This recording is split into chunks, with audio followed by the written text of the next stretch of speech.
Your gig video is very important and it's good to have it.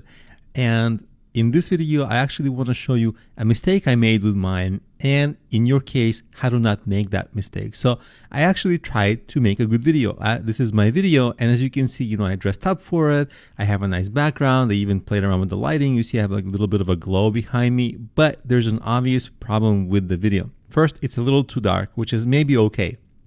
Let's table that issue for a second. But do you see this really large, thick black bars on the sides? Meaning that if I play the video, it's actually not going to take up the full screen. That shouldn't be there. And that's an error that I made, and I want to prevent you from making the error in this video. The reason this kind of an error can happen is because of choosing the wrong dimensions when you export your video. So like you'll create your video. How do you export it? There's different dimension sizes. And Fiverr has some requirements for videos. Here I am on my gig edit page, and they give you some basic requirements. 50 megabytes and 75 seconds. It used to be 60 seconds. They changed it to 75, which is actually nice because 60 seconds was a little too short.